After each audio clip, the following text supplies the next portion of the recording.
Congressman, good morning to you. I'm just curious, what buzz are you hearing about Comey's firing? And is it related to the Epstein file scrutiny that the White House is under? Well, I'm not really hearing a whole lot about the firing, being that it just happened yesterday. And I think that all of us are kind of caught up right now in a lot of legislation that we're trying to get done as we're speeding toward the August recess. And so there's not been a lot of conversation about it. Now, there obviously has been conversation about the Epstein files, and I think everybody has recognized the importance of us being transparent and our government being transparent about this. And that seems to be what more of the conversation is about. Yeah. As you know, there's now a push being led by Representatives Thomas Massie and Ro Khanna to force the release of the Epstein files. And there's Republican support rolling in for this. Even Speaker Mike Johnson just came forward and said we should be as transparent as possible and release whatever we have.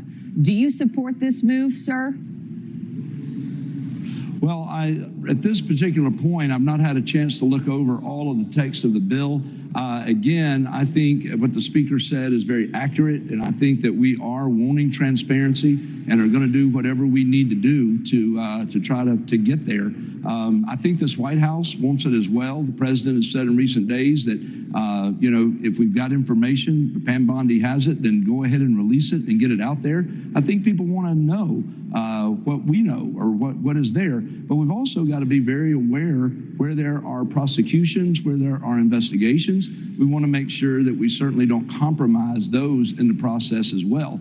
And I think that's important to keep in mind as we go through this. Sure. And as you know, just days ago, the president accused former FBI Director James Comey of making up the Epstein files along with others in the Obama and Biden administrations.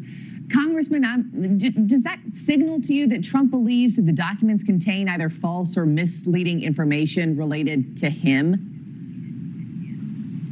Well, again, I don't have any firsthand information of that. I do think that he's just trying to make a point that the Democrats have had this file for the entire 4 years of the Biden administration, and whether what they chose to release or not release or what they chose to do with it, there have been a lot of hands that have been on this file. And I think that that's just a very relevant point that the president is making. I don't know that he's suggesting anything about what you've said. Do you worry about the impacts of these files on next year's midterms for Republicans, sir? Well, I do want to make sure, again, that we're very transparent. I think that's what the base is looking for. The base in our party is looking for transparency. They're looking for us putting out information that is available to be put out. I think they want to see folks held to account that need to be held to account in the whole situation. Yeah. And President Trump calling it a hoax and BS. We saw this new YouGov Economist poll finding that 67% of Americans do believe the government is covering up evidence in the Epstein case. That includes 59% of Trump voters. How do you square the poll results with the president's increasing frustration over pressing questions regarding the case? Well, I again, really believe that at the heart of it, the president wants to release what we can legally release. I think he's, again, emphasized that Pam Bondi is free to do that. And so we'll be looking to the Attorney General in the days ahead for that information to get out there. Not surprised by the poll whatsoever. I hear it from folks in my base through back in North Carolina that do want the information out there. And so they're clamoring for it. I think they were promised it, and I think the more transparency that we have, the better off we are. And so it is going to be important for us to continue to maintain that, and I certainly want to continue to remind folks of that when given the opportunity.